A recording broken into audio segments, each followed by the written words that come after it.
Hello, guys and gals, me Mudahar, and no laughing, no perky start to the video. I just want to kind of get into the real grim reality. I want to rip the band-aid off real quick. Now, if you want the ADHD, like you want the quick TLDR YouTube Shorts version, please run lockdown mode on your iPhone. Go into the settings, enable that, probably have it running, get used to it. Or if you're on Android, go to Advanced Protection, just look for it in the settings, enable it. Or go into my previous videos, install Graphene OS if you have a compatible Android smartphone, right? Or maybe get a burner phone and apply all the protections you can.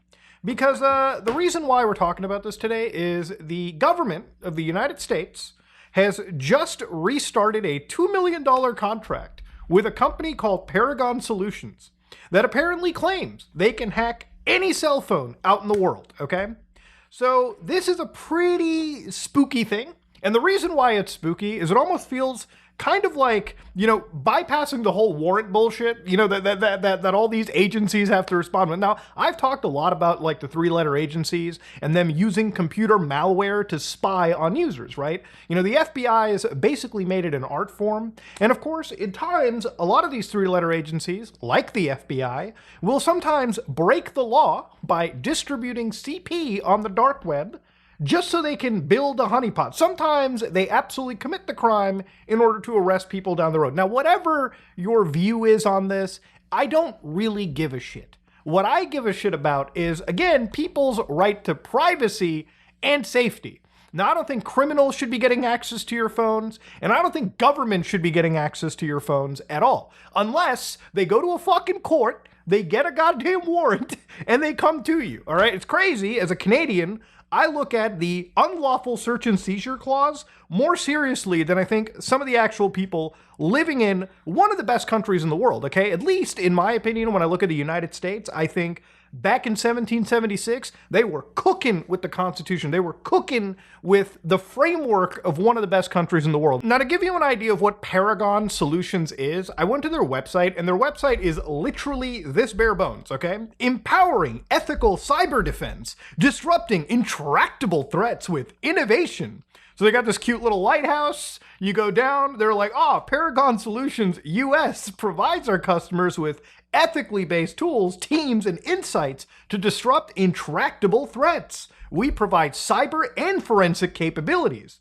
So one thing on their site that they're not telling you is that Paragon Solutions is in fact a Israeli-founded spyware company. Now, Israel has such a interesting history when it comes to cybersecurity and how much they get contracted out to break into your personal cell phones, okay? It's crazy shit. Back in, I believe, 2015, when it came to the San Bernardino shooting, one of the most interesting cases came from Apple versus the FBI.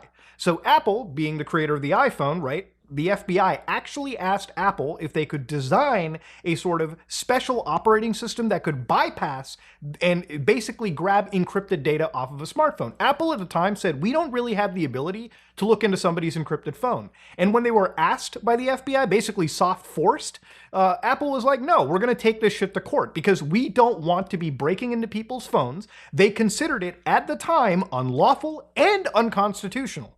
And it would argue that if the FBI was given such a crazy operating system to break the encryption on a phone, it would undermine the security of every device and set a dangerous precedent for future cases. Now, regardless of what your thoughts are on Apple or whatever, I definitely can say Apple has a history for fighting for its user base, especially when it comes to privacy and their security. And that is pretty fucking commendable. For a long time, I actually did like using an iPhone because out of the box, I felt that the privacy was sufficient on it.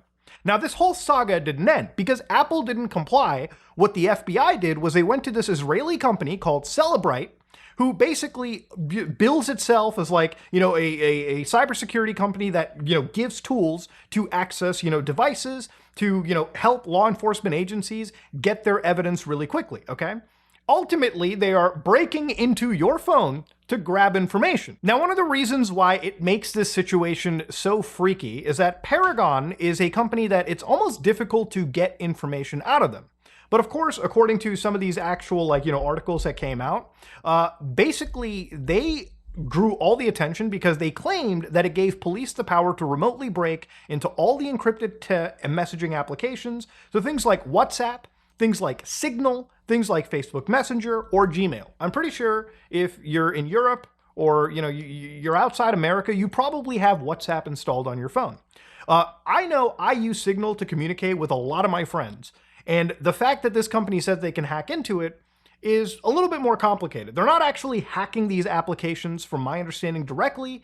They're actually running malware that is zero-click. So again, what's really freaky about this, and this comes from the Monk School, the University of Toronto, God bless, introducing, the Paragon software, for instance. In their investigation, they found that Paragon was involved with possibly working with the Canadian Ontario Provincial Police. So great to see law enforcement officers just bypassing the whole warrant thing and working directly with computer viruses just to breach into our personal messaging, right? Just to get into our personal communication. It used to be that you had to go and get a fucking court order to get a wiretap on somebody. Now they can just infect you with malware. Crazy shit. So of course, the other situation that also came out to it is when it came to individuals in Italy. It came out that there was indications that spyware was loaded onto WhatsApp, as well as other applications on devices. And in some cases, the people that they were targeting were individuals that were journalists, people that, really, really need things like the dark web and Signal in order to communicate, sensitive shit to people. It's crazy. So, and according to one of their cases, they looked at an Apple device that belonged to a prominent European journalist who requested that they wanted to be anonymous over here. Obviously, because if you're being targeted like this, you probably just want to be completely off the radar at this point. But they provided their device, donated it graciously in order for this forensic team to investigate the stuff. So what they showed over here was they identified an iMessage account present in the device logs at the same time that the phone was communicating with an identified server from Paragon, 46.183.184.91, which is the IP address. So based on their analysis, they concluded that this was used to deploy their graphite spyware. So the way that this malware works is it's something we call a zero-click. Now the way a zero-click malware works is you don't have to actually interact with the message in order to have the malware run. So for instance, when you get a phishing email or when you get something crazy like a PDF file that somebody wants you to run and install, what's usually happening is you open up the email, you click on the PDF file, and you basically then launch whatever program, or you start parsing that information, and attached to that PDF file is a payload. Now, I've shown you how to do this with Discord malware. Imagine if somebody sends you a game to install and play around with, but that game contains a remote access Trojan. Somebody then has access to your computer. They can look through your webcams, they can keylog you, they can grab information and send it back. So sensitive information like passwords, credit cards, just anything sensitive that you can imagine. Or basically pilfer through your files and grab things that may be too personal for you, right? There's a lot of bad things that can happen if you just run shady stuff on the internet, which is, again, a place where I constantly say have common sense.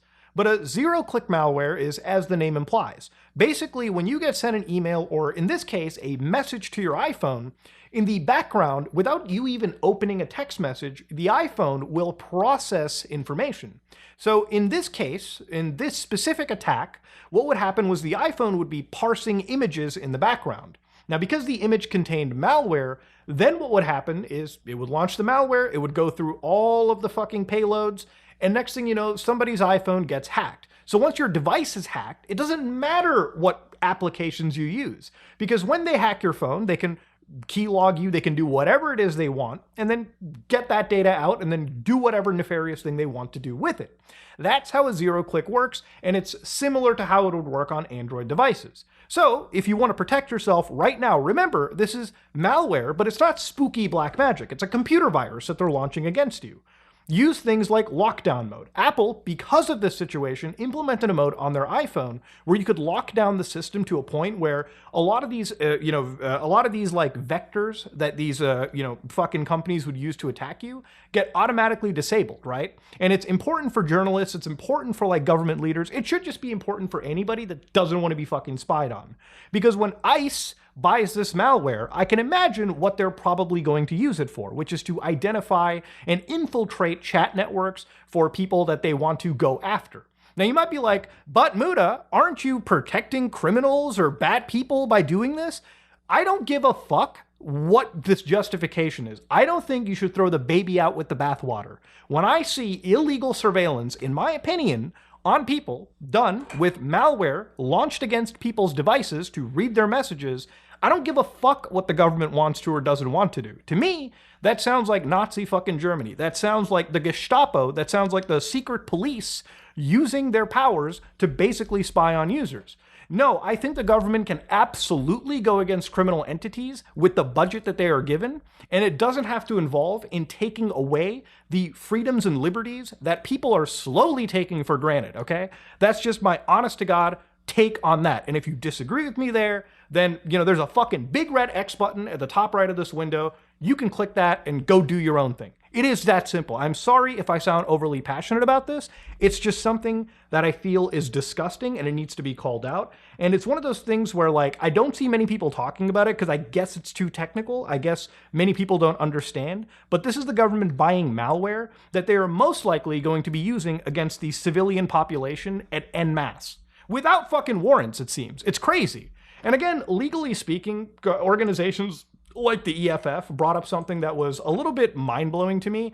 The US was originally buying this, like in the last administration, but they didn't because there was actually an executive order passed that prevented this kind of stuff from happening. So Executive Order 14093, which is prohibiting the use of the US government for commercial spyware that poses risks to national security. So this is a executive order, and I don't know if it's an active executive order. I'm sure a lawyer watching or LawTube can probably correct me on this. I think an EO does it. I think maybe an executive order has like a time or statute to operate under.